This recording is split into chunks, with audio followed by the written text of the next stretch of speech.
안녕하십니까. 주간 북한 관련 시사를 시작하겠습니다. 첫째, 북한 김정은과 노동당의 움직임을 통해 본 북한 내부 상황, 지금 여기에 대해서 먼저 풀어보겠습니다. 이번 주에 북한에서는 조선직업총동맹 제8차 대회가 5월 25일, 26일 사이에 진행됐습니다. 지난 4월 말부터 5월 초까지는 조선노동당 제8차 대회 결정 관철을 위한 청년동맹 대회가 열린 데에 이어 이번 주에는 북한 직업총동맹 8차 대회가 벌어졌다. 이 말씀을 드립니다. 그러면 북한에서 직업동맹이란 무엇인가? 하나의 노동당의 외곽단체로서 정치적인 단체입니다. 여기에는 노동당원이 아닌 만 30세 이상의 공업근로자, 기혼녀이면서 또 노동당원이 아닌 노동 분야에 있는 근로자, 여성들, 이걸 모두 다 망라한 근로단체 조직이, 정치 조직이 조선직업총동맹입니다. 이번에 그 조선직업총동맹 8차 대회에 김정은이가 무슨 서한을 보냈더라고요. 김정은 서한의 제목이 직업동맹은 사회주의 건설의 새로운 고조기를 앞장서서 열어나가는 전위 부대가 되자, 이 내용입니다. 지난 4월 말 5월 초에는 청년동맹 대회를 벌려놓고 모든 청년들이 진경로를 열어제기는 돌격투사가 되자, 이렇게 호소했는데, 이번 직업총동맹에서는 북한의 모든 노동계급과 징병원들이 나라의 맏아들로서 김정은과 당을 받드는 전위부대가 되자, 이렇게 이 전반적인 이 김정은 서한의 핵이 이것이라는 점을 말씀드립니다. 분명한 것은 모든 청년은 수령과 당을 위한 돌격투사, 모든 노동자는 수령과 당을 위한 맏아들, 전위부대, 모든 농민은 당과 수령을 위한 오늘의 주공전선인 농업을 담당한 농업투사, 모든 여성은 수령과 당을 받들어서 밥이나 끓여대는 영원한 착식대원이 되자. 결론은 무엇인가? 전체 북한 주민이 죽으나 사나 김정은을 지키고 김정은의 야망을 관찰하는 길에서 고군분투하다가 죽든지 말든지 하라, 이 말인 것 같습니다. 그러면 이번에 김정은이가 조선직업총동맹 8차 대회에 보낸 서한에서 소위 북한의 직업총동맹과 북한의 노동계급, 노동자들에게 제기한 투쟁과업에 대해서 한번 살펴보도록 하겠습니다. 이 투쟁과업, 김정은이가 내놨다는 투쟁과업이 오늘의 북한 상황을 직시적으로 보는 데서 아주 유용하고 정확하기 때문에 이것을 분석해 드리는 겁니다. 김정은은 이 서한에서 첫째, 최우선적인 과업이 노동계급과 징병원들을 우리식 사회주의 밝은 미래를 확신하고 싸워나가는 공산주의적 신념의 소유자로 만들어야 한다고 주문하고 있습니다. 이 주문을 역으로 해석한다면 북한의 노동계급과 징병원들 속에 김족석이 세우고 이끌어오고 있는 소위 우리식 사회주의에 대한 어떤 기대도 미련도 없다, 그 뜻이나 같습니다. 징병을 세운 첫날부터 이 주문을 해왔는데 아직도 이것을 이렇게 가장 최우선적인 과부를 내세웠다는 것. 북한의 직업총동맹은 더 말할 것도 없고 전반적 북한의 노동자들이 사회주의, 특히 김일성 주석이 만들어놨다는 우리식 사회주의에 대한 그 어떤 기대도, 뭐 낭만도, 희망도, 미련도 없다. 그렇기 때문에 3대까지 내려오면서 이렇게 피 터지게 재창한다, 이렇게 보시면 될 것 같습니다. 미련의 일식택이 없지요. 저런 우리식 사회주의를 하면서 전체 나라를 공업이 다 파괴되고 농업이 다 못쓰게 되고 전체 북한 주민을 기아선상에 딱 몰아였는데 기대가 있을 게 뭡니까? 그 모든 지옥 같은 상황을 우리식 사회주의 건설이라는 슬로건을 걸고 저렇게 만들어 온 것이 바로 김일성 족속입니다. 기대가 없다는 것 분명합니다. 과업이 두 번째입니다. 반사회주의, 비사회주의적 현상과의 결사전을 벌려서 소위 김일성 족속이 키운 노동계급이 순결성을 지키고 그 명주를 이어가야 한다.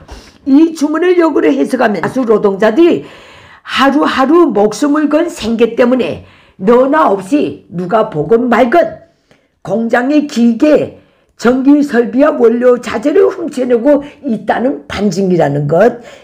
이런 현상이 바로 사회주의 경제를 파괴하고 젖먹는, 그래서 절대로 용납 못할 반사회주의 현상으로 딱 되어 있습니다. 그 다음 과업입니다. 생활상 곤란을 정면에 내세우면서 단위와 집단의 이익을 젖먹는 현상에 대해 있을 수 있는 일로 여길 것이 아니라 강한 투쟁을 벌여서 극복해 나가야 한다. 이렇게 주문하고 있습니다. 내 말이 아닙니다. 김정은 왈입니다. 이것은 그만큼 오늘날 북한의 노동자들의 식량난을 초점으로 한 생활고가 김일성 공산세습 독재체제의 존립을 흔들 수 있는 지경으로까지 거침없이 가고 있다는 것을 증명해 주고 있습니다. 쌀은 곧 사회주의, 쌀로부터 공산주의 실현, 식량은 정치. 그래서 우리 당은 식량 문제를 정치 정자를 붙여서 양정사업이라고 공포. 김일성, 김정은은 계속 이런 전략적 슬로건을 제시했는데 김족석이 저 체제의 최고의 근간이고 정말 밑둥과도 같은 식량 배급 제도를 복구하지 못했으니 사적 소유가 전혀 없는 북한의 노동자들이 어떻게 정상적인 생활을 할 수 있겠습니까?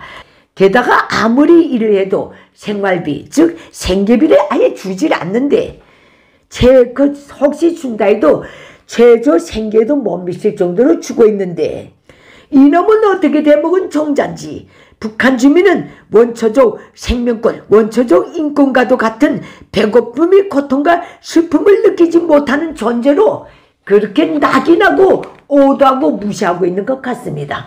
내놓은 네 번째 과업입니다. 조직생활 유리자, 조직 미소속자 문제를 시급히 해결해야 한다. 이게 네 번째 과업입니다. 제가 1997년 8월에 탈북했습니다. 그 당시에도 조직생활 유리자, 조직 미소속자가 전역에 만연돼서 김정일과 노동당과 공개경찰, 비밀경찰이 눈에 쌍심지를 켜고 이들을 잡으려 다녔던 걸로 기억됩니다. 87년, 97년, 2007년 30년이 지났습니다. 그런 오늘에도 김정은이 이런 주문을 한 걸 보면 북한 내부의 상황이 한치도 변하지 않았다는 것을 여실히 증명해 주고 있습니다. 그러면 조직생활 유리자란 무엇인가? 시스템상으로 보나 문서상으로 보나 분명히 노동당 아니면 사료총 아니면 직업총동맹 아니면 농업근로자동맹 아니면 몇 명이 소속되어 있는데 정규적인 조직사상 생활에는 전혀 참가하지 않고 있는 자, 직설적으로 말해서 조직성은 명부에는 올라있지만 장기간 나타나지 않아서 출처를 알 수 없는 자를 조직생활 유리자라고 합니다. 그러면 조직 미소속자는 무엇인가? 분명히 노동연령의 공민권자인데 북한 당국이 일률적, 일획적 직업배치 면접 공문을 접하지 못했거나 아예 나타나지 않아서 배치한 측이나 배치받은 기관에서 전혀 출처를 알 수 없는 자를 말합니다. 이걸 대표적으로 말씀드리면 1990년대에 창궐했던 오늘날까지도 남아있을 수 있는 어릴 때부터 꽃제비가 된 그 북한 주민들이 여기에 속한다. 이 말씀을 드립니다. 김정은이 이걸 소위 소환해서 꿰둘 정도라면 아마도 북한에 이런 사람들이 많은가 봅니다. 얼마나 사회가 정상적이지 않고 주민 생활이 안정되어 있지 않으면 저 철통과 통제 국가에서 조직생활 유리자, 조직 미소속자라는 말이 나오겠습니까? 이렇게 말씀드려 봅니다. 아울러 김정은과 노동당은 이런 부류의 사람들을 가장 확신할 수 없는 소위 적대 세력에게 시위 이용당할 수 있는 공간으로 보고 이런 강경 메시지를 보낸 것입니다. 그 다음에 이번 주에 김정은이가 꺼내든 또 다른 이슈를 한번 짚어보겠습니다. 생뚱맞은 복타령입니다. 이번 주 노동신문에 게재된 김정은의 북타령 관련 말을 한번 인용해 보겠습니다. 김정은은 이렇게 말했습니다. 예로부터 자식 하나를 키우는데 엄한 자루에 품이 든다고 하였습니다. 그러나 우리에게는 수백만 명의 아이들이 있습니다. 이것은 우리 당의 자식복이라고 말할 수 있습니다. 우리 당은 아들, 딸 부자입니다. 김정은한테는 분명히 복일 것입니다. 태어나서는 노예로서의 행복동이, 자라면서는 노예로서의 충신효자, 성인이 되어서는 수령을 위한 총포탄 성세 방패, 수령을 위한 돌격대 전이투사로서의 노예 신분, 나이 들어서는 수령을 위해서는 살아도 용광, 죽어도 용광이라고 그렇게 우겨두고 무시하는, 이것을 물려준 것이 김일성 족속의 소위 자식복입니다. 김일성 때부터 부르짖은 겁니다. 이 시점에서 저는 김정은에게 한마디 해주고 싶습니다. 김일성 때는 인민복, 김정일 때는 군대복, 이제 너는 청년복, 자식복이냐? 복 자랑하다가는 정말 날벼락 맞는다. 이 말은 꼭 해주고 싶습니다. 수령은 최고, 지상 최고의 이 복을 누리고 인민은 지상 최하의 지옥을 누리고 있다는 것, 노예 처지에 있다는 것, 아이러니하지 않습니까? 이번 주에 또 김정은은 1제곱미터의 당세포 책임제라는 걸 내놨습니다. 김정은은 당세포 1제곱미터 책임제를 내놓으면서 이렇게 짓거렸습니다. 현 시점에서의 당 중앙의 분석과 전략적 의도는 전당의 수십만 세포들이 1제곱미터 당 책임제의 원칙에서 자기가 맡은 혁명 진지를 굳건히 고수하고 혁명화 공산주의화 하자는 투쟁 목표를 내걸고 투쟁해야 한다는 것입니다. 김정은의 말입니다. 야, 이거 혀가 안 돌아가네요. 얼마나 저 체제 유지에 자신이 없으면 1제곱미터당 당 책임제까지 내놨겠습니까? 김정은이는 이런 정책을 내놓게 된 이유에 대해서도 설명했는데, 우리 사회에 노동당 세포가 없는 단위나 지역이 없듯이 당 세포의 지도와 통제를 벗어난 사람이 없기 때문에 이렇게 해야 된다, 이겁니다. 그 다음에 1제곱미터를 책임진 당 세포의 과업에 대해서도 역설했는데, 그것은 전체 북한 주민을 사상혁명 인간 개조한다는 것입니다. 그 두 번째는 사상혁명 인간 개조의 기초에서 모든 부문, 모든 지역에서의 기술혁명, 문화혁명을 실현해야 된다. 저 김정은 체제 유지의 야망과 비전에 맞는 기술문화혁명을 하라, 그 뜻입니다. 사실 이것은 김일성, 김정일이 60여 년간 1970년대 중반부터 총력을 기울여서 해왔던 것으로서, 제가 그 300명의 기부했던 300명 소조 출신입니다. 소존 출신입니다. 김정은이 지금 다시 꺼내들었습니다. 과거로 맹렬히 회귀하고 있다는 걸. 김정은이도 참 딱하구나, 이 생각은 많이 합니다. 북한이 걷어져서 나을 것 없습니다. 자력갱생, 이 모든 것을 자력갱생을 통해서 한다는데, 1970년대부터 자력갱생을 부르짖었는데, 그대로 해서 긁어먹을 거 다 긁어먹고 긁었을 거 다 긁었은 북한입니다. 아무것도 없습니다. 사람과 땅밖에 없습니다. 김일성 족속과 같은 야차들이 자력갱생하라고 50년 동안 떠들었으면 그 땅에 남아날 게 하나도 없다는 건 불보듯 뻔하지 않습니까? 강압성을 띠고 한 것인데, 오늘 북한은 지금 이 지경인데, 김정은은 이렇게 또 과거로 회귀하는 준비를 본격적으로 하는 것 같습니다. 이 정도로 말씀드립니다.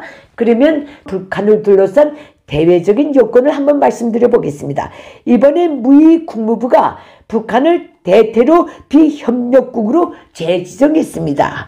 한마디로 테러지원국 모자를 또 다시 씌웠다는 그 얘기인데, 이건 1997년부터 24년째 씌워오고 있는 북한을 상대로 한 완전히 엄정한 낙인이나 같습니다.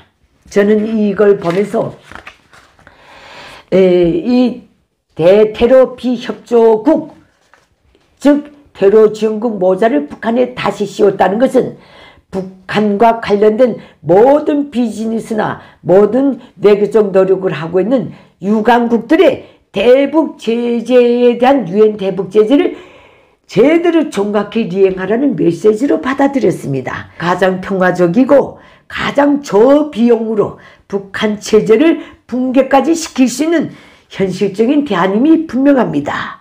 물론 그 기다려보다는 세월 없는 것 같지만은 오늘 북한이 이번 주에 내놓은 이 모든 작태를 놓고 보더라도 북한은 분명히 김일성 족속 3대 체제는 굉장히 힘든 상황으로 들어가고 있는 것은 틀림없다고 판단됩니다. 이 모든 것이 북한 김일성 족속 체제를 고사시키는 좀 시간은 걸리지만은 명분 있고 가장 확실한 방법이다. 어떤 방향의 말이 나오든지 간에 북한을 상대로 해서 북한 핵 문제에서 완전하고 검증 가능하고 되돌릴 수 없는 그 방법으로 북한 핵을 포기시킨다. 그 다음에 대테러 비협력국 모자를 계속 씌우고 있다는 것.